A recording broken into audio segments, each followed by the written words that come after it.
It's Tuesday, y'all. Happy Tuesday. What's good? What's going on? It is if you are recovering from Mother's Day weekend, that's what I've kind of been doing. Not really and truly. I just rested and I am trying to share to all of these different places, guys. I'm just in my recovery mode. That's what I needed to do. I needed to rest. What did you guys do for this Mother's Day? If this is your first time here, my name is Candy J. I am a certified clinical sexologist through the Dr. Rachel's Institute and the American Colleges of Sexology. I specialize in putting the oohs and the ahs back into your relationship, but I do this by helping you foster better communication. Hence the reason why I am a 7 Principles of Making Marriage Work Gottman leader. I am a wedding officiant. I am a sex educator. I am a premarital counselor. So I don't just do the sex thing, as some people call it. I specialize in many things. And one of the things that are be still my heart is teenagers. And I have such a heart for children and teenagers. If you've been here before, I'm a former teacher. And, as I became a counselor, it definitely is something that is near and dear to my heart when it comes to teenagers. So I definitely help them with coming out, with self-esteem issues, with anxiety, all of those different things, right, guys? So listen, I am talking about the unfaithful partner, guys. I am talking about when you all have decided that, after the affair, you are going to try to work through things. Okay. Cheating has been found out. We've gone through some of the emotions, right? And now you are having a response to trying to work all of these things out. And so, five of the common responses is for the unfaithful partner, right? Is uncertainty, because now you're trying to figure out whether or not this thing is going to work. If they're going to accept you for who you are they going to forgive? Are they going to forget? What does this look like for us now? And then self disgust. We have not talked about that yet, but we'll talk about that in another live. I was trying to get the light to come on, but I guess the light's not going to come on, guys.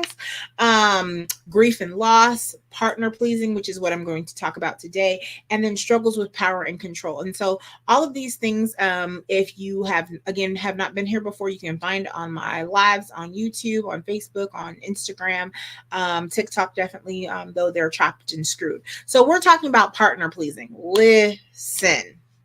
Partner pleasing is one of the biggest ones, because now you feel like, as the person that cheated, you feel like, okay, I have to make all of these promises and give this person all of the things that they want, all of the things, right? Everything, just say yes to, just say yes, just say yes. I can do that. I can do that. I can do this. And that's not the case, guys, because even though you made a mistake and you cheated and you're trying to come back from this, that does not mean that there wasn't a problem before, in some sort of problem in your relationship, which made you feel like that you needed to do this, right?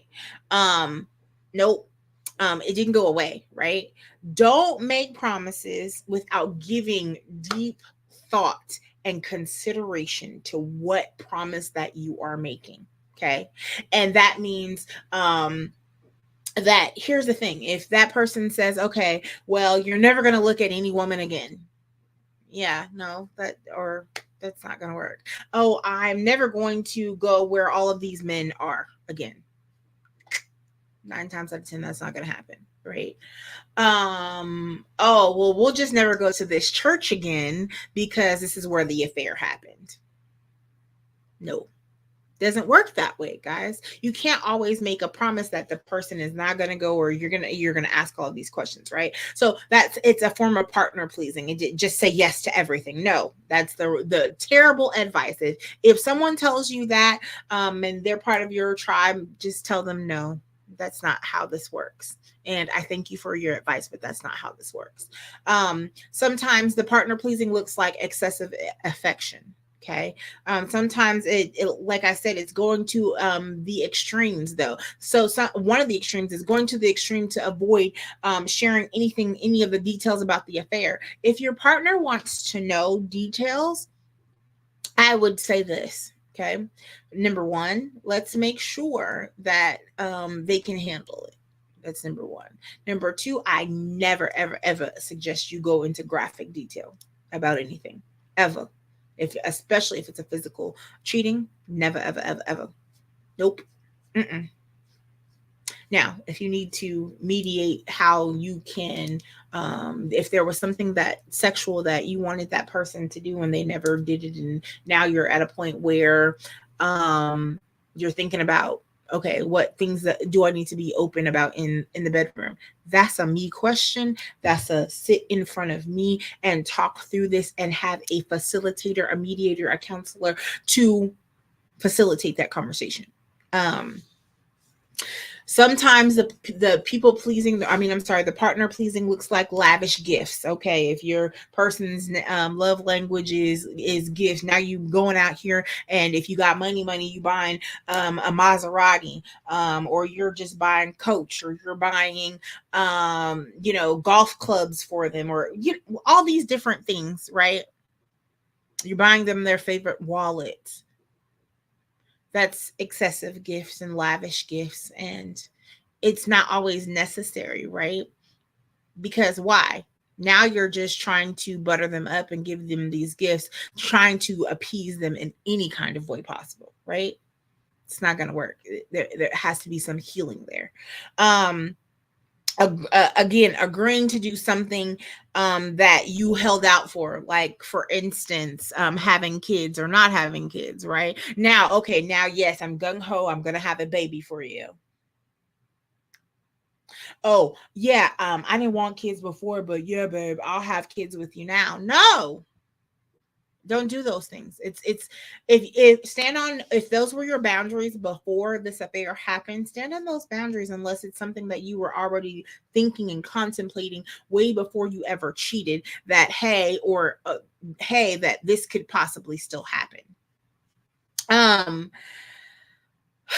all of these partner pleasing things are inspired by love but driven by fear. I'm going to say it again. All of these partner pleasing things are inspired by love but driven by fear, fear of loss. Most of the time, it's a fear of losing this person, right? Um, if sometimes the thinking is, if I can't keep them happy at all costs, all bets are off, right? No, that's not how this works, guys. No person can be kept happy all the time. They just can't.